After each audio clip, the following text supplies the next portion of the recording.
ಇನ್ನು stitching start ಮಾಡುವ. ಇದು ಫ್ರಂಟಿನ ಪ್ಯಾನಲಲ್ಲಿ ನಾವು ಈಗ ಲೈನಿಂಗ್ ಪೀಸ್ ಕಟ್ ಮಾಡಲಿಲ್ಲ. ಅದಕ್ಕಿಂತ ಮುಂಚೆ ನಾವು ಇದು ಫ್ರಂಟಿನ ಪ್ಯಾನಲ್ನ ಬ್ಯಾಕ್ ಸೈಡ್ ಇದನ್ನು ಓಪನ್ ಮಾಡಿದಾಗ ನೋಡಿ, ಇದು ಫ್ರಂಟ್ ಆಗಿರಬೇಕು. ಫ್ರಂಟಿದ ಪ್ಯಾನಲಿನ ಫ್ರಂಟ್ ಸೈಡ್ ಅಂದರೆ ವೇರ್ ಮಾಡುವಾಗ ಕಾಣುವ ಸೈಡ್. ಇದು ಕ್ಲೋತಿನ ಫ್ರಂಟ್ ಸೈಡ್, ಇದು ಕ್ಲೋತಿನ ಬ್ಯಾಕ್ ಸೈಡ್. ಹೀಗೆ ನಾವು ಫ್ರಂಟ್ ಸೈಡನ್ನು ತೆಗೆದು ಇದನ್ನು ಒಂದೇ ಥರ ಆಗುವಾಗೆ ಫೋಲ್ಡ್ ಮಾಡಿ ಈ ರೀತಿ. ಇದು ಫ್ರಂಟೇ ಆಗಬೇಕು, ಬ್ಯಾಕ್ ಆದರೆ ನಾವು ಮಾಡುವ ಪ್ಯಾಟರ್ನ್ ಸರಿ ಆಗಲ್ಲ. ಇಲ್ಲಿ ಹಾಕಿದಂಥ ನಾಚಸ್ ಮತ್ತು ಇಲ್ಲಿ ಹಾಕಿದಂಥ ನಾಚಸ್ ಒಂದೇ ರೀತಿ ಆಗೋಗಿ ನೋಡಿ. ಬೇಕಿದ್ದರೆ ಈ ಪಾಯಿಂಟಿಗೆ ಐನಿಂಗ್ ಮಾಡಿದರೆ ಒಳ್ಳೆ ಸ್ಟಿಫ್ ನಿಲ್ತದೆ. ಓಕೆ, ಈಗ ಒಂದು ಸ್ಕೇಲ್ನ ಹೆಲ್ಪ್ನಿಂದ ನಾವೊಂದು ಇಲ್ಲಿಗೆ ಲೈನ್ ಹಾಕಬೇಕು. ಇದು ಕ್ಲೋತಿನ ಫ್ರಂಟ್ ಸೈಡ್, ಇದೊಂದು ಸರಿಯಾಗಿ ನೆನಪಿಡಿ. ಹೀಗೆ ಓಪನ್ ಮಾಡಿ ನೋಡಿದರೆ ಇದು ಕ್ಲೋತಿನ ಬ್ಯಾಕ್ ಸೈಡ್ ಆಗಿರಬೇಕು. ಈ ನಾಚಸ್ ಮತ್ತು ಈ ನಾಚಸ್ಗೆ ಒಂದೇ ರೀತಿ ಆಗುವಂತೆ ಒಂದು ಲೈನ್ ಹಾಕುವ. ಎಷ್ಟು ನಿಮಗೆ ಗೊತ್ತಾದಷ್ಟು ಲೈಟಲ್ಲಿ ಹಾಕಿದರೆ ಸಾಕು. ಇನ್ನು ಇದನ್ನು ಈ ಲೈನನ್ನು ನಾವೀಗ ಸ್ಟಿಚ್ ಮಾಡಬೇಕು. ಒಂದು ಸಿಂಗಲ್ ಸ್ಟಿಚ್ ಮಾಡಬೇಕು.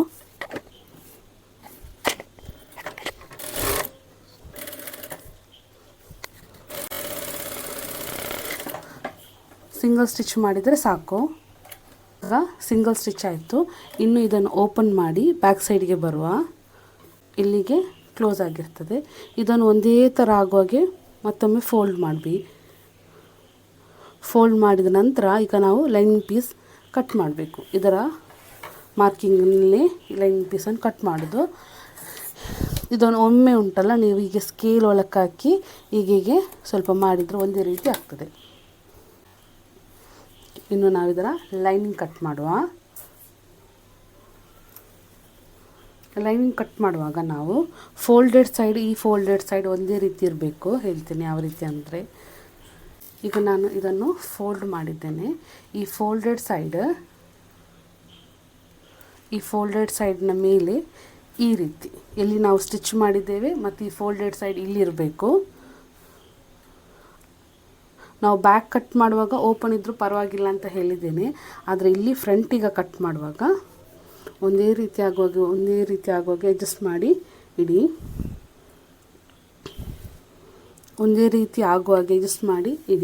ಇಲ್ಲಿ ಫುಲ್ ಇದರಲ್ಲಿ ಲೈನಿಂಗ್ ಕವರ್ ಆಗ್ತದೆ.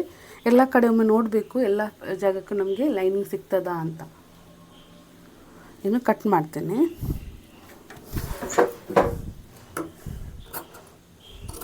ಈಗೂ ಕಟ್ ಮಾಡ್ಬೋದು, ಇಲ್ಲಾಂದರೆ ಫುಲ್ ಮಾರ್ಕ್ ಮಾಡಿ ಮೇಲಿದು ಪೀಸ್ ತೆಗೆದು ಹಾಗೆ ಕೂಡ ಕಟ್ ಮಾಡ್ಬೋದು.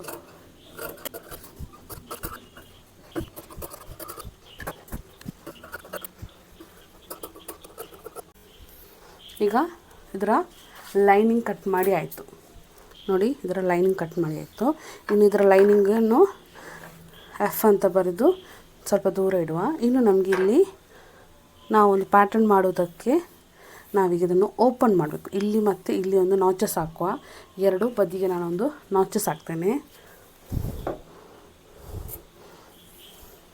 ಇದರ ಸೆಂಟರ್ ನಾಚಸ್ ಹಾಕಿದ ನಂತರ ಈ ನಾಚಸ್ ಮತ್ತು ಸ್ಟಿಚ್ ಒಂದೇ ರೀತಿ ಬರುವ ಹಾಗೆ ನಾವೀಗ ಸೆಟ್ ಮಾಡಬೇಕು. ಈ ನಾಚಸ್ ಮತ್ತು ನೋಡಿ, ಈ ಸ್ಟಿಚ್ ಮತ್ತು ನಾಚಸ್ ಇದು ಸೆಂಟರ್ ಒಂದೇ ರೀತಿ ಇರಬೇಕು. ಸೇಮ್ ಮೇಲ್ಗಡೆ ಅದೇ ರೀತಿ ಮಾಡಿ. ಬೇಕಿದ್ರೆ ನೀವು ಪಿನ್ ಹಾಕ್ಬೋದು. ಇಲ್ಲಿ ನೋಡಿ, ಇದರದ್ದು ನಾಚಸ್ ಮತ್ತು ಸ್ಟಿಚ್ ಒಂದೇ ರೀತಿ ಉಂಟು. ಸೇಮ್ ಇಲ್ಲಿ ಕೂಡ ಒಂದೇ ರೀತಿ ಉಂಟು. ಮತ್ತು ಸ್ವಲ್ಪ ಕೈಯಲ್ಲಿ ಒಂದೇ ರೀತಿ ಆಗುವಾಗೆ ಮಾಡಿ ನಂತರ ಐನಿಂಗ್ ಮಾಡಿ ಇದನ್ನು ಕಂಟಿನ್ಯೂ ಮಾಡಿ.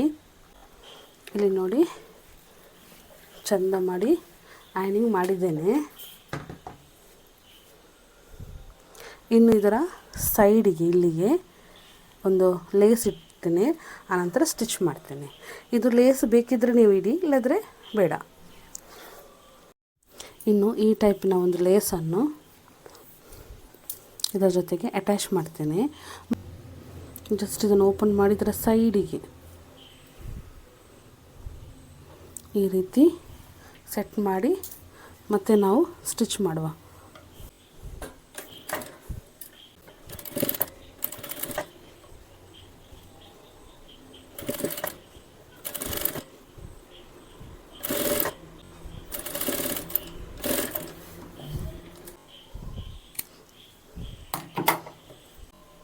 ಇನ್ನು ಈ ಸೈಡ್ಗೆ ಇಡುವಾಗ ನೀವು ಇಲ್ಲಿಂದ ಯಾವ ಡಿಸೈನಿಗೆ ಸ್ಟಾರ್ಟ್ ಮಾಡಿದ್ದೀರಿ ಸೇಮ್ ಡಿಸೈನ್ ಇಲ್ಲಿ ಬರಬೇಕು.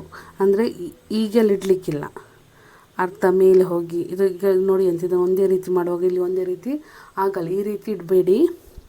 ಇದನ್ನು ಎಲ್ಲಿಂದ ನೀವು ಸ್ಟಾರ್ಟ್ ಮಾಡಿದ್ದೀರಿ ಈ ಲೇಸ್ ಕೂಡ ಅಲ್ಲಿಂದನೇ ಸ್ಟಾರ್ಟ್ ಆಗಬೇಕು. ಯಾವ ಡಿಸೈನಿಗೆ ಸ್ಟಾರ್ಟ್ ಉಂಟು ಅದೇ ಡಿಸೈನಿಗೆ ಇಲ್ಲಿ ಸ್ಟಾರ್ಟ್ ಮಾಡಿ.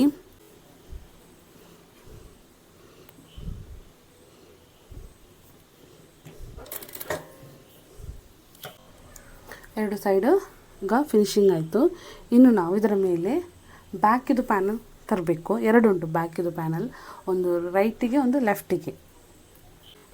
ಇದೀಗ ಫೇಸ್ ಸೈಡ್, ಇದು ಬ್ಯಾಕ್ ಸೈಡ್. ಇನ್ನು ಇದರ ಮೇಲೆ ನಾವು ಲೆಫ್ಟಿದು ತಂದು ಇದು ಫೇಸ್ ಸೈಡ್, ಇದು ಫೇಸ್ ಟು ಫೇಸ್ ಇರ್ತದೆ, ಇದು ಬ್ಯಾಕ್ ಸೈಡ್. ಈ ರೀತಿ ನಾವು ಮೊದಲು ಇದನ್ನು ಅಟ್ಯಾಚ್ ಮಾಡಲಿಕ್ಕೆ, ಒಂದು ರೈಟಿಗೆ ಮತ್ತೊಂದು ಲೆಫ್ಟಿಗೆ ಈ ರೀತಿ. ಇದು ಎರಡು ಕೂಡ ಬ್ಯಾಕಿದು ಪ್ಯಾನಲ್. ಇದು ಫೇಸ್ ಟು ಫೇಸ್ ಇರ್ತದೆ, ಇಲ್ಲಿ ಫುಲ್ಲು ಬ್ಯಾಕ್ ಸೈಡ್. ಈಗ ನೀವು ಓಪನ್ ಮಾಡಿ ನೋಡಿದಾಗ ಇದು ಫ್ರಂಟ್ ಇರ್ತದೆ, ಇದು ಕೂಡ ಫ್ರಂಟ್, ಅಂದರೆ ಕ್ಲೋತಿನ ಫೇಸ್ ಸೈಡ್. ಇನ್ನು ಇದರಲ್ಲಿ ಶೋಲ್ಡರ್ ಉಂಟಲ್ಲ, ಈ ಶೋಲ್ಡರ್ ಈಗ ನಾವು ಸ್ಟಿಚ್ ಮಾಡಬೇಕು. ಎರಡೂ ಕಡೆ ಕೂಡ ಒಂದೇ ರೀತಿ ಆಗುವ ಹಾಗೆ ಸ್ಟಿಚ್ ಮಾಡಬೇಕು.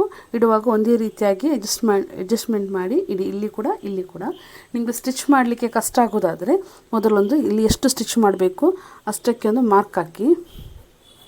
ಸ್ಟ್ರೈಟ್ ಬರೋದವರಿಗೆ ಸೇಮ್ ಈ ಸೈಡ್ ಇಲ್ಲಿಂದ ಇಲ್ಲಿ ಒಂದು 1/4 ಇಂಚು ಒಂದು ಪಾಯಿಂಟ್ ಎಕ್ಸ್ಟ್ರಾ ತೆಗೀರಿ, ಅಥವಾ ಅರ್ಧ ತೆಗೆದ್ರೂ ಆಗ್ತದೆ. ಇಲ್ಲಿಂದ ಇಲ್ಲಿ ಸೇಮ್ ಇಲ್ಲಿಂದ ಇಲ್ಲಿಗೆ ಓಕೆ ಒಂದು ಲೈನ್ ಹಾಕಿ, ಆನಂತರ ಆ ಲೈನ್ ಮೇಲೆ ಸ್ಟಿಚ್ ಮಾಡಿದರೆ ನಿಮಗೆ ಸ್ಟ್ರೈಟ್ ಸ್ಟಿಚ್ ಬೀಳ್ತದೆ. ಇನ್ನು ಸ್ಟಿಚ್ ಮಾಡಲಿಕ್ಕೆ ಸ್ಟಿಚ್ ಎಲ್ಲಿಂದ ಸ್ಟಾರ್ಟ್ ಮಾಡಬೇಕಂದ್ರೆ ನೆಕ್ಸ್ಟ್ ಸೈಡಿಂದ ಸ್ಟಾರ್ಟ್ ಮಾಡಿ ಹಾಮೋಲ್ ಸೈಡಿಗೆ ಬನ್ನಿ. ಇದು ನೆಕ್ಸ್ಟ್ ಸೈಡ್, ಇಲ್ಲಿಂದ ನಾವು ಸ್ಟಾರ್ಟ್ ಮಾಡ್ತೇವೆ. ಮೊದಲು ಲಾಕ್ ಸ್ಟಿಚ್,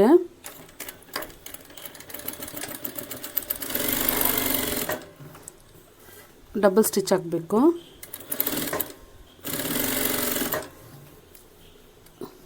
ಇದಾಯಿತು. ಇನ್ನು ಇದೇ ಥರ ಇನ್ನೊಂದು ಸೈಡ್ ಕೂಡ ಮಾಡಬೇಕು.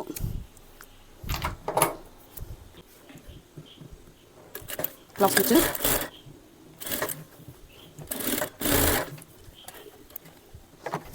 ಈಗ ಎರಡರದು ಶೋಲ್ಡರ್ ಮತ್ತು ಫ್ರಂಟಿಗೆ ಲೇಸ್ ಇಡುವ ಕೆಲಸ ಆಯಿತು. ಇನ್ನು ಲೈನಿಂಗ್ ಅಟ್ಯಾಚ್ ಮಾಡಲಿಕ್ಕೆ, ಅಂದರೆ ಲೈನಿಂಗ್ ಇದು ಶೋಲ್ಡರ್ ಅಟ್ಯಾಚ್ ಮಾಡಲಿಕ್ಕೆ. ಇದು ಲೈನಿಂಗ್ಗೆ ಬ್ಯಾಕ್ ಫ್ರಂಟ್ ಅಂತಿಲ್ಲ, ಯಾವ ರೀತಿ ಬೇಕಾದರೂ ಇಡಬಹುದು. ಇಲ್ಲಿ ಎರಡು ಹಾಮೋಲ್, ಈ ಹಾಮೋಲ್ ಮತ್ತು ಹಾಮೋಲ್ ಒಂದೇ ರೀತಿ ಆಗುವಾಗೆ ಸೇಮ್ ಈ ಸೈಡಲ್ಲಿ ಒಂದು ಹಾಮೋಲ್ ಮತ್ತೊಂದು ಹಾಮೋಲ್ ಒಂದೇ ರೀತಿ ಆಗುವಾಗೆ ಈ ರೀತಿ ಇಟ್ಟು ನಾವು ಮೊದಲು ಶೋಲ್ಡರ್ ಜಾಯಿಂಟ್ ಮಾಡುವ. ಇದೇ ರೀತಿ ಈಗ ಹೇಳ್ಕೊಟ್ಟಿದ್ದೇನಲ್ಲ ಮಾರ್ಕ್ ಮಾಡಿ, ಅಲ್ಲಿಂದ ಇಲ್ಲಿಗೆ ಅದರಲ್ಲಿ ಎಷ್ಟು ಬಿಟ್ಟಿದ್ದೀರಿ ಸೇಮ್ ಇದರಲ್ಲಿ ಕೂಡ ಅಷ್ಟೇ ತೆಗಿಬೇಕು. ಅಲ್ಲಿ ನೀವು ಅರ್ಧ ತೆಗೆದು ಇಲ್ಲಿ ನೀವು ಕಾಲು ತೆಗಲಿಕ್ಕಿಲ್ಲ. ಸೇಮ್ ಎಷ್ಟು ಅಲ್ಲಿಂದ ಇಲ್ಲಿಗೆ ಎಷ್ಟು ತೆಗೆದಿದ್ದೀರಿ ಅಷ್ಟನ್ನೇ ತೆಗೀರಿ.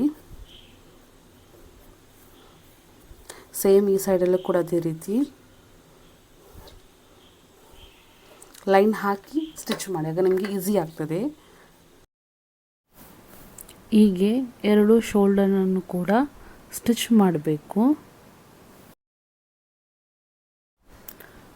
ಲೈನಿಂಗ್ನ ಎರಡು ಶೋಲ್ಡರ್ನನ್ನು ಕೂಡ ಸ್ಟಿಚ್ ಮಾಡಿದ ನಂತರ ಇದನ್ನು ನಾವು ಮೈನ್ ಫ್ಯಾಬ್ರಿಕ್ ಜೊತೆಗೆ ಅಟ್ಯಾಚ್ ಮಾಡಿ, ಇದನ್ನು ಏಕೆ ಇಟ್ಟಿದ್ದೇನೆ ಅಂದರೆ ಫ್ರಂಟ್ ಸೈಡ್ಗೆ ಇಲ್ಲಿ ತಂದು ಲೈನಿಂಗ್ನ ಬ್ಯಾಕ್ ಸೈಡ್ ಮೇಲೆ ಆಗುವಾಗ ಇಡಬೇಕು ಈ ರೀತಿ. ಇದು ಎರಡೂ ಕೂಡ ಫೇಸ್ ಟು ಫೇಸ್ ಇರಬೇಕು. ಇದು ಫೇಸ್, ಇದರಲ್ಲಿ ಫೇಸ್ ಅಂತ ಹೇಗೆ ಗೊತ್ತಾಗೋದು, ಈ ಸ್ಟಿಚ್ ಉಂಟಲ್ಲ ಇದು ನಿಮ್ಮ ಸೈಡ್ಗೆ ಇರಬೇಕು, ನೀವು ನೋಡುವಾಗ ನಿಮಗೆ ಕಾಣಬೇಕು. ಇದನ್ನು ನಾವು ಮೊದಲು ಒಂದೇ ರೀತಿ ಸೆಟ್ ಮಾಡುವ. ನೆಕ್ ಫುಲ್ ಬ್ಯಾಕ್ ಮತ್ತು ಫ್ರಂಟ್ ಫುಲ್ ಸೆಟ್ ಮಾಡುವ ಒಂದೇ ರೀತಿ.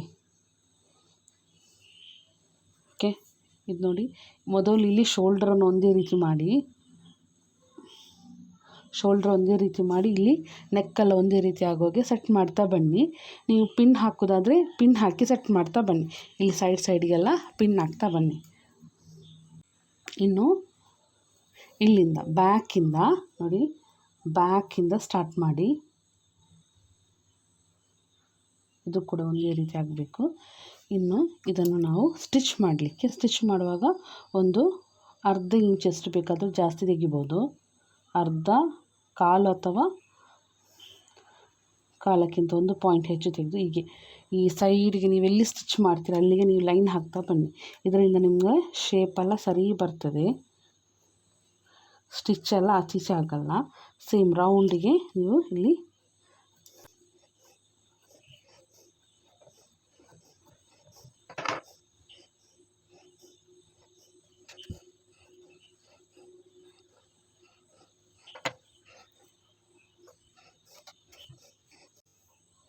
ಈ ರೀತಿ ರೌಂಡಿಗೆ ನಾನು ಮಾರ್ಕ್ ಮಾಡ್ತಾ ಬಂದಿದ್ದೇನೆ.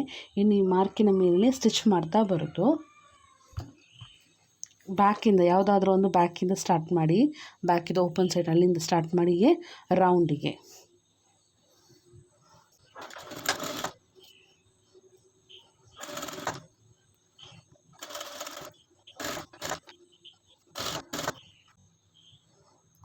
ನೀವು ಸ್ಟಿಚ್ ಮಾಡುವಾಗ 2 ಎಡ್ಜು ಕೂಡ ಒಂದೇ ರೀತಿಯ ಇರೋ ಹಾಗೆ ನೋಡಬೇಕು. ಇದು ವೆರಿ ಇಂಪಾರ್ಟೆಂಟ್. ಎಡ್ಜಸ್ ಎಲ್ಲ ಒಂದೇ ರೀತಿ ಇರೋ ಹಾಗೆ ನೋಡಬೇಕು.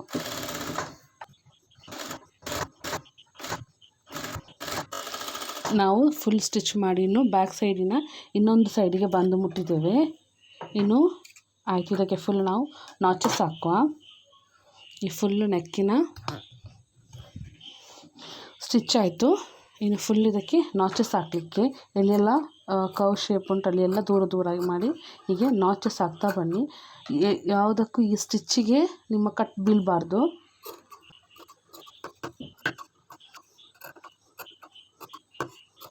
ಬ್ಯಾಕಿನ ರೈಟ್ ಸೈಡಿಂದ ಹಿಡಿದು ಬ್ಯಾಕಿನ ಲೆಫ್ಟ್ ಸೈಡ್ವರೆಗೆ ಫುಲ್ಲು ನಾವಿಗೆ ಸ್ಟಿಚ್ ಮಾಡಬೇಕು. ಓಕೆ. ಸ್ಟಿಚ್ ಮಾಡಿ ನಂತರ ನಾಚಸ್ ಹಾಕಬೇಕು. ಇನ್ನು ಇಷ್ಟಕ್ಕೆ ನಾವು ಇನ್ನು ಉಲ್ಟಾಕ್ಲಿಕ್ಕಿಲ್ಲ. ಇನ್ನು ನಾವು ಇದರ ಸ್ಲೀವ್ ಫಿನಿಶಿಂಗ್ ಮಾಡೋದು. ಹೀಗೆ ಮಾಡೋದ್ರ ಒಂದು ಬೆನಿಫಿಟ್ ಏನಂದರೆ ನಮಗೆ ಕ್ರಾಸ್ ಪೀಸನ್ನೆಲ್ಲ ಇಟ್ಕೊಂಡು ಫಿನಿಶಿಂಗ್ ಮಾಡುವ ಕೆಲಸ ಎಲ್ಲ ಉಳಿತದೆ. ಇದು ನೀವು ಒಂದು ಲೈನಿಂಗ್ ಇಟ್ಟು ಮಾಡೋದಾದರೆ ಫಿನಿಶಿಂಗು ಕೂಡ ಜಾಸ್ತಿ ಬರ್ತದೆ ಈ ರೀತಿ ಮಾಡೋದರಿಂದ, ಮತ್ತು ಕೆಲಸ ಕೂಡ ಕಡಿಮೆ ಆಗ್ತದೆ. ಇನ್ನು ಯಾವುದಾದ್ರೂ ಒಂದು ಸೈಡಿನ ಹಾರ್ಮೋಲಿನ ಎಂಡ್ ಇಲ್ಲಿ ಈಗ ಹಿಡಿದು ಹೀಗೆ ಫುಲ್ಲಿಗೆ ಸ್ಟಿಚ್ ಮಾಡ್ತಾ ಸ್ಟಿಚ್ ಮಾಡೋದಕ್ಕಿಂತ ಮುಂಚೆ ಕೈಯಲ್ಲಿ ಒಮ್ಮೆ ಹೀಗೆ ಒಂದೇ ಥರ ಮಾಡಿ, ಎಲ್ಲ ಕೂಡ ಒಂದೇ ಥರ ಆಗುವ ಹಾಗೆ ನೋಡಿ. ಓಕೆ. ಲೈನ್ ಹಾಕುವ. ಇದು ಲೈನ್ ಹಾಕೋದು ಕಂಪಲ್ಸರಿ ಏನಿಲ್ಲ. ಯಾರಿಗೆಲ್ಲ ಕ್ರಾಸ್ ಬೀಳ್ತದೆ, ಸ್ಟಿಚ್ ಸ್ಟ್ರೈಟ್ ಬರಲ್ಲ ಅಂಥವರು ಹೀಗೆ ಲೈನ್ ಹಾಕಿ ಆ ಲೈನಿಂದನೇ ಸ್ಟಿಚ್ ಮಾಡ್ತಾ ಬನ್ನಿ. ಎರಡು ಸೇಮ್ ಇದೇ ರೀತಿ 2 ಸೈಡ್ ಕೂಡ ಮಾಡಬೇಕು. ಮಾಡಿ ಈ ರೀತಿ ಸ್ಟಿಚ್ ಮಾಡಿ, 2 ಸೈಡನ್ನು ಕೂಡ ಸ್ಟಿಚ್ ಮಾಡಿ.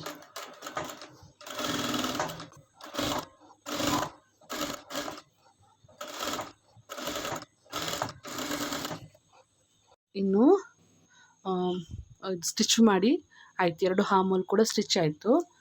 ಇಲ್ಲಿ ಕೂಡ ಸ್ಟಿಚ್ ಆಯಿತು, ಇಲ್ಲಿ ಕೂಡ ಸ್ಟಿಚ್ ಆಯಿತು. ಇನ್ನು ಇದಕ್ಕೆ ನಾವು ನಾಚಸ್ ಹಾಕುವ. ನಾಚಸ್ ಹಾಕಲಿಕ್ಕೆ ನಾಚಸ್ ಯಾವ ರೀತಿ ಹಾಕೋದಂದರೆ, ಎಲ್ಲಿ ಕರ್ವ್ ಶೇಪ್ ಉಂಟು ಅಲ್ಲಿ ನೀವು ಹತ್ತಿರ ಹೀಗೆ ಹಾಕಿದ್ರಾಯಿತು. ಮತ್ತು ಸ್ಟ್ರೈಟ್ ಇರುವಲ್ಲಿ ಸ್ವಲ್ಪ ದೂರದಲ್ಲಿ ಹಾಕಿದರೆ ಆಗ್ತದೆ. ಮತ್ತು ಇದು ಹೀಗೆ ಸ್ಟಿಚ್ಚಿಗೆ ಬೀಳದಾಗೆ ನೋಡಿದರೆ ಆಯಿತು. ಕಟ್ ಸ್ಟಿಚ್ಚಿಗೆ ಬೀಳಬಾರ್ದು. ಈಗ ನಮ್ಮದು 2 ಸೈಡ್ ಕೂಡ ನಾನು ಮಾಡಿದ್ದೇನೆ. ಇಲ್ಲಿ ಆಯಿತು. ಸೇಮ್ ಇಲ್ಲಿ ಕೂಡ ಆಗಿದೆ ನಾಚಸ್ ಹಾಕಿ. ಇನ್ನು ನಾವು ಇದನ್ನು ಉಲ್ಟಾ ಮಾಡೋದು ಹೇಗೆ ಅಂದರೆ, ಫ್ರಂಟ್ ಸೈಡಿಂದ ಇಲ್ಲಿ ಕೈಗೆ ಹಾಕಿ ಈ ಈ ಶೋಲ್ಡರನ್ನು ಇದನ್ನು ಹೀಗೆ ಹೊರಕ್ಕೆ ತರಬೇಕು. ಫುಲ್ಲು ಇದನ್ನು ಇದರೊಳಗೆ ತಂದರೆ ಆಯಿತು.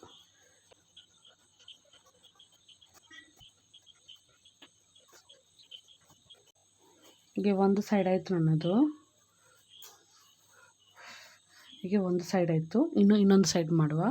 ಸೇಮ್ ಇದೇ ರೀತಿ ಫ್ರಂಟ್ನಲ್ಲಿ ಇಡಬೇಕು. ಹೀಗೆ ಓಪನ್ ಮಾಡಿ, ಇದು ಲೈನಿಂಗ್, ಇದು ಮೈನ್ ಪೀಸ್. ಇಲ್ಲಿ ನಮಗೆ ಶೋಲ್ಡರ್ ಜಾಯಿಂಟ್ ಸಿಗ್ತದೆ ನೋಡಿ, ಶೋಲ್ಡರ್ ಜಾಯಿಂಟ್. ಈ ಶೋಲ್ಡರ್ ಜಾಯಿಂಟಿಂದ ಈಚೆಗೆ ಇದನ್ನು ಇಲ್ಲಿಂದ ತರಬೇಕು, ಹೀಗೆ ಮಾಡಿ. ಇನ್ನು ಇದು ಫುಲ್ಲು ಉಲ್ಟಾ ಮಾಡಿ ಆಯಿತು.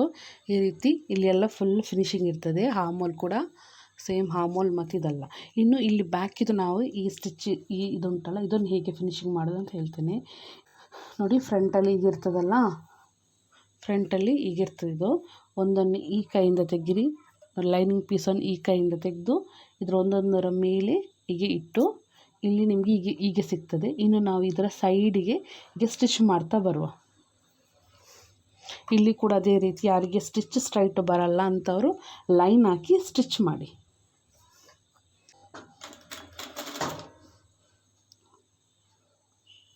ಇಲ್ಲಿ ಕೂಡ ಸ್ಟಿಚ್ ಮಾಡೋಕೆ 2 ಎಡ್ಜಸ್ ಕೂಡ ಒಂದೇ ರೀತಿ ಇರುವಾಗಿ ನೋಡಬೇಕು. ಸ್ಟಿಚ್ ಹಾಕಿ ಇನ್ನೊಂದು ಸೈಡ್ ಕೂಡ ಇದೇ ರೀತಿ ಮಾಡಬೇಕು. ಆನಂತರ ಇಲ್ಲಿಗೊಂದು ಕಟ್ ಕೊಡುವ. ಜಸ್ಟ್ ಈಗ ಕ್ರಾಸ್ ಒಂದು ಕಟ್ ಕೊಡಿ, ಇಲ್ಲಾಂದರೆ ಈಗ ಇಟ್ಕೊಂಡು ಕಟ್ ಕೊಟ್ಟರು ಆಗ್ತದೆ.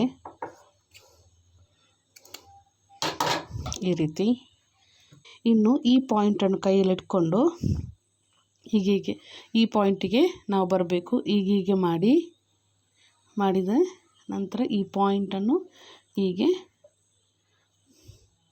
ಮಾಡಲಿಕ್ಕೆ, ಇದರ ಒಳಕ್ಕೆ ನಾವು ಏನಾದರೂ ಒಂದು ಶಾರ್ಪ್ ಇರುವಂಥ ಆಬ್ಜೆಕ್ಟನ್ನು ಹಾಕಬೇಕು. ರೀತಿ ಶಾರ್ಪ್ ಇರೋ ಆಬ್ಜೆಕ್ಟನ್ನು ಹಾಕ್ತೇನೆ. ಯಾವ ಕಾರಣಕ್ಕೂ ಸೀಸರ್ ಹಾಕಬೇಡಿ, ಹೋಲ್ ಆಗ್ತದೆ ಸೀಸರ್ ಹಾಕಿದರೆ. ಇದರ ಪಾಯಿಂಟ್ ಒಂದೇ ರೀತಿ ಬರುವ ಹಾಗೆ. ಸೇಮ್ ಇನ್ನೊಂದು ಸೈಡ್ ಕೂಡ ಅದೇ ರೀತಿ ಮಾಡುವ.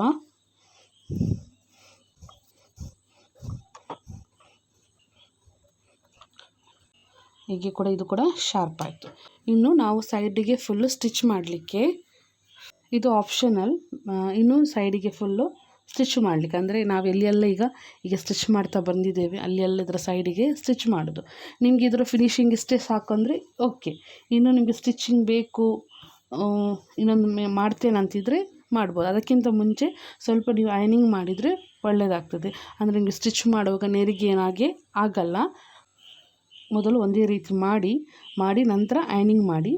ಐನಿಂಗ್ ಆದ ನಂತರ ಇಲ್ಲಿಗೆ ನೀವು ಹೀಗೆ ಸ್ಟಿಚ್ ಮಾಡ್ತಾ ಬರ್ಬೋದು. ಇನ್ನು ಐನಿಂಗ್ ಮಾಡೋಕ್ಕೆ ಒಂದೊಂದನ್ನೇ ಸೆಟ್ ಮಾಡ್ತಾ ಬನ್ನಿ. ನಾನೊಂದಿಷ್ಟನ್ನು ಹೀಗೆ ಮಾಡಿ ಇದನ್ನೆಲ್ಲ ಒಂದೇ ರೀತಿ ಮಾಡುವ ಹಾಗೆ ಸೇಮ್ ಇಲ್ಲಿ ನೆಕ್ ಈ ಸೈಡ್ ಇದು ಒಂದೇ ರೀತಿಗೆ ಮಾಡಿದ್ದೇನೆ. ಅನಂತರ ಐನಿಂಗ್ ಮಾಡಲಿಕ್ಕೆ ಜಸ್ಟ್ ಒಂದೊಂದು ಸೈಡನ್ನೇ ನೀವು ಸೆಟ್ ಮಾಡಿ ಅನಂತರ ಐನಿಂಗ್ ಮಾಡಿ. ಹೀಗಿದು ಒಂದು ಸೈಡ್ ಆಯಿತು. ಸೈಡಲ್ಲಿ ನೋಡಿ ಸ್ವಲ್ಪ ಆಚೀಚೆ ಸಿಗ್ಬೋದು, ಅದನ್ನು ನೀವು ಟ್ರಿಮ್ ಮಾಡಿ ತೆಗೀರಿ.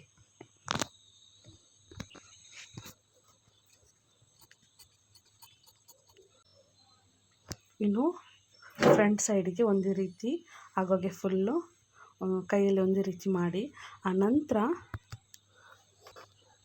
ಐನಿಂಗ್ ಮಾಡಿದಾಯಿತು. ಇಲ್ಲಿ ನೆಕ್ಕಲ್ಲಿ ಮತ್ತು ಹಾರ್ಮೋನ್ ಇಲ್ಲಿ ಕೂಡ ಹೆಚ್ಚು ಕಡಿಮೆ ಏನಾದರೂ ಸಿಕ್ಕಿದರೆ ಅದನ್ನು ಟ್ರಿಮ್ ಮಾಡಿ ತೆಗೀರಿ. ಇನ್ನು ಫುಲ್ ಫಿನಿಶಿಂಗ್ ಆದ ನಂತರ ಇಲ್ಲಿ ಸ್ಟಿಚ್ ಮಾಡೋದಾದರೆ ಮಾಡಿ, ಒಂದು 1/4 ಇಂಚು ಬಿಟ್ಟು ಇಲ್ಲಿ ಸೈಡಿಗೆ ಸ್ಟಿಚ್ ಮಾಡ್ತಾ ಬರೋದು, ಇಲ್ಲಾದರೆ ಓಕೆ. ಇನ್ನು ನಾವು ಇಲ್ಲಿನ ಬಟನ್ ಪಟ್ಟಿ ಇದರಲ್ಲಿ ಮಾಡ್ತೇನೆ ಅಂತ ಹೇಳಿದ್ದೀನಿ, ಅದನ್ನು ಹೀಗೆ ಸೆಟ್ ಮಾಡೋದಂತ ಹೇಳ್ತೀನಿ. ಈಗ ಇದನ್ನು ಈಚೆಗೆ ತನ್ನಿ, ಇದನ್ನು ಈ ಸೈಡಿಗೆ. ಓಕೆ, ಇದಾದ ನಂತರ ನಾವು ಇಲ್ಲಿ ಈ ಹಾರ್ಮೋಲ್ ನೆಕ್ಕೆಲ್ಲ ಒಂದೇ ರೀತಿ, ಅಂದರೆ ಈ ಶೋಲ್ಡರಿದು ಜಾಯಿಂಟ್ ಈ ಹಾರ್ಮೋಲೆಲ್ಲ ಒಂದೇ ರೀತಿ ಆಗುವ ಹಾಗೆ ಇಲ್ಲಿ ಸೆಟ್ ಮಾಡಿ ಇಡಬೇಕು. ಓಕೆ, ಇಲ್ಲಿ ಎಲ್ಲ ಒಂದೇ ರೀತಿ ಆಗಬೇಕು. ಸೇಮ್ ಆ ಸೈಡಲ್ಲಿ ಕೂಡ ಇದೇ ರೀತಿ. ಇಲ್ಲಿ ಹಾರ್ಮೋಲ್, ಇಲ್ಲಿ ಶೋಲ್ಡರ್ ಜಾಯಿಂಟ್, ಇಲ್ಲಿ ಈ ಸೈಡ್ ಹಾರ್ಮೋಲ್ ಮತ್ತು ಇಲ್ಲಿ ಇಷ್ಟು ಜಾಗ ಒಂದೇ ರೀತಿಯಾಗಿ ಇಟ್ಟ ನಂತರ ಇಲ್ಲಿ ನಿಮಗೆ ಈಗ ಎಷ್ಟು ಸಿಗ್ತದೆ ನೋಡಿ, ಇದು ಪ್ಯಾಕೆಟ್ ಪ್ಯಾನಲ್ಲಿ ಎಷ್ಟು ಸಿಕ್ಕಿದ್ದು ಇದಕ್ಕೆ ನಾವು ಪಿನ್ ಹಾಕಿಡುವ. ಇದಿಷ್ಟು ನಮಗೆ ಬಟನ್ ಪಟ್ಟಿಗೆ ಯೂಸ್ ಮಾಡಲಿಕ್ಕೆ.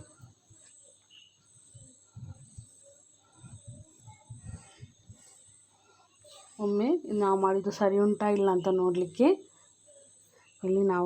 ಇಲ್ಲಿ ಹಾಕಿದಂಥ ನಾಚಸ್ ನಾವಾಗ ಕಟ್ಟಿಂಗ್ ಮಾಡುವಾಗ ಅಲ್ಲಿ ನಾಚಸ್ ಹಾಕಿದ್ದೇವೆ. ಆ ನಾಚಸ್ ಮತ್ತು ಈ ನಾಚಸ್ ಎಲ್ಲ ಒಂದೇ ರೀತಿ ಉಂಟಾ ಅಂತ ನೋಡುವ.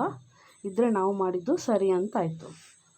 ಇಲ್ಲಿ ಈ ನಾಚಸ್ ಮತ್ತು ಫ್ರಂಟಿದು ನಾಚಸ್ ಒಂದೇ ರೀತಿ ಉಂಟು.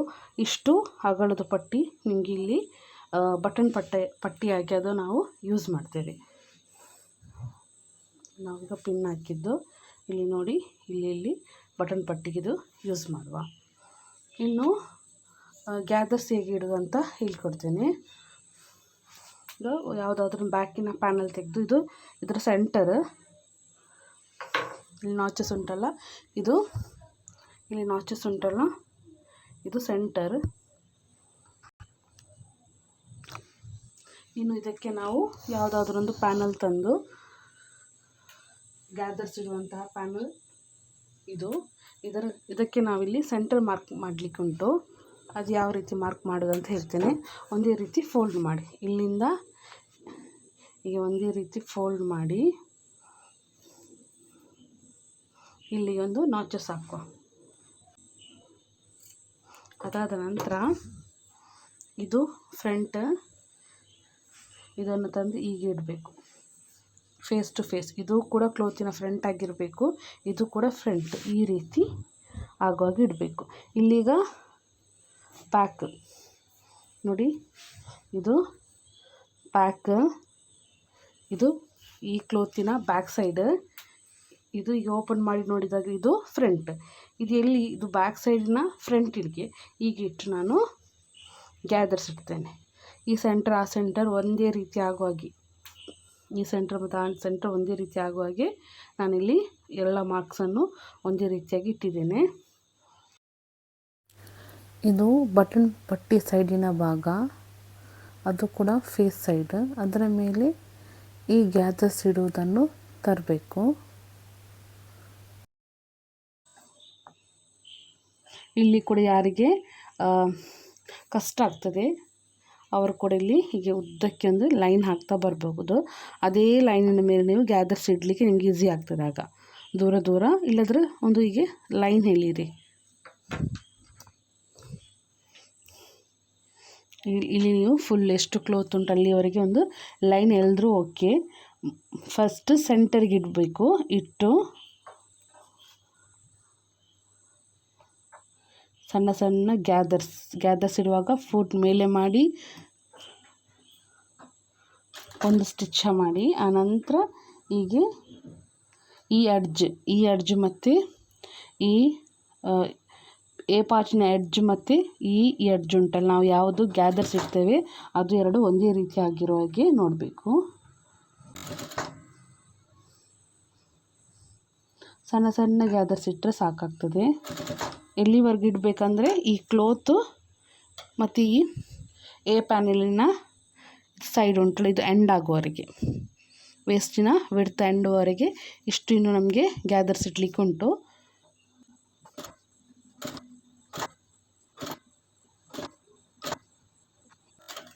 ಮತ್ತು ಇಲ್ಲಿ ಉಂಟಲ್ಲ 1 ಇಂಚ್ ಅಥವಾ 1.5 ಇಂಚ್ ಇರುವಾಗ ಇದನ್ನು ಗ್ಯಾದರ್ಸ್ ಇಡುವುದನ್ನು ಸ್ಟಾಪ್ ಮಾಡಬೇಕು. ನಾನು ಈಗ ಸ್ವಲ್ಪ ತೆಗೆದದ್ದಲ್ಲ, ಇದು ನಿಮಗೆ ಇನ್ನೂ ಹತ್ತಿರ ಇಡ್ಬೋದು, ಎಷ್ಟು ಗ್ಯಾದರ್ಸ್ ಬೇಕಾದರೂ ಇಡ್ಬೋದು.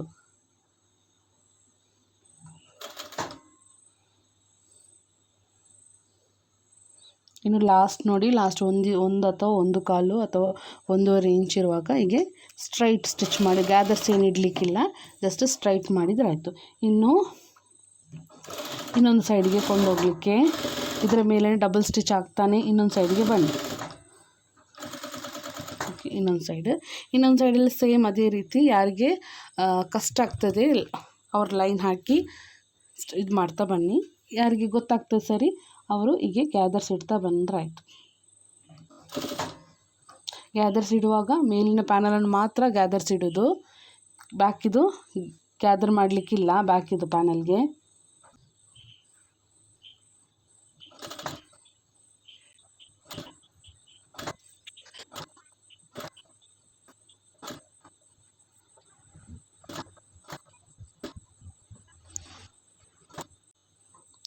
ಇನ್ನೊಂದು ವಿಷಯ, ಈ ಗ್ಯಾದರ್ಸ್ ಇಡ್ತಾ ಬರುವಾಗ ಇಲ್ಲಿಂದ ಇಲ್ಲಿಗೆ ನೀವು ಎಷ್ಟು ಪ್ಲೈನ್ ಬಿಟ್ಟಿದ್ದೀರಿ ಸೇಮ್ ಇಲ್ಲಿಂದ ಇಲ್ಲಿಗೆ ಅಷ್ಟೇ ಬಿಡಬೇಕು. ಅಂದರೆ ಗ್ಯಾದರ್ಸ್ ಏನು ಇಡದೆ ಸ್ಟಿಚ್ ಮಾಡಿದ್ದು. ನಾನೊಂದು ಇಲ್ಲಿಗೆ ಮಾಡ್ತೇನೆ.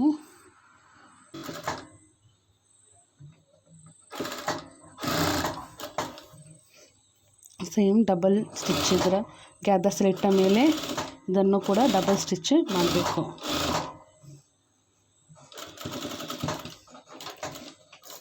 ಇದೀಗ ಬ್ಯಾಕ್ ಸೈಡ್ಗೆ ನಮಗೆ ಗ್ಯಾದರ್ಸ್ ಇಟ್ಟು ಆಗಿದೆ ನೋಡಿ.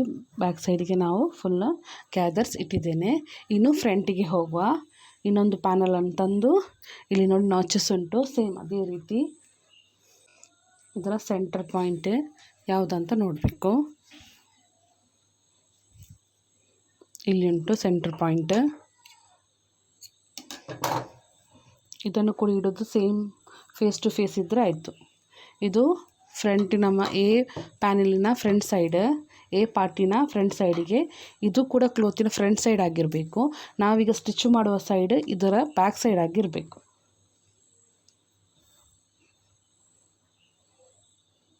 ಒಂದೇ ರೀತಿ ಆಗುವಾಗ ಇಟ್ಟಿದ್ದೇನೆ. ಇನ್ನು ಗ್ಯಾದರ್ಸ್ ಇಡ್ತಾ ಬರೋದು ಸೇಮ್. ಆಗ ನೀವು ಅಲ್ಲಿ ಎಷ್ಟು ಇಲ್ಲಿಂದ ಇಲ್ಲಿಗೆ ಎಷ್ಟು ನೀವು ಗ್ಯಾದರ್ಸ್ ಇಡುವ ಗ್ಯಾಪ್ ಕೊಟ್ಟಿದ್ದೀರಿ ಸೇಮ್ ಗ್ಯಾಪನ್ನು ಮೇಂಟೈನ್ ಮಾಡಿದರೆ ಆಯಿತು. ನಾನು ಅಲ್ಲಿಂದ ಇಲ್ಲಿಗೆ ಒಂದು ಅರ್ಧ ಇಂಚಷ್ಟು ಮಾಡಿದ್ದೇನೆ. ಸೇಮ್ ಇಲ್ಲಿ ಕೂಡ ಅದೇ ರೀತಿ.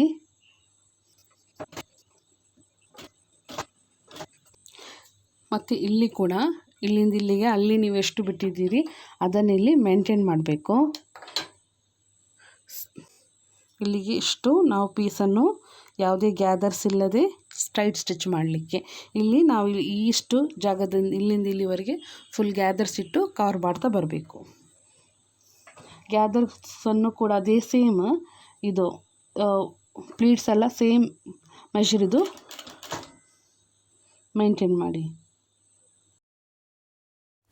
ಇದೇ ರೀತಿ ಫ್ರಂಟನ್ನು ಸಹ ಫುಲ್ ಕಂಪ್ಲೀಟ್ ಮಾಡಿ ಗ್ಯಾದರ್ಸ್ ಇಡುವುದನ್ನು, ಡಬಲ್ ಸ್ಟಿಚ್ ಹಾಕೋದನ್ನು ಮರೆಯಬೇಡಿ.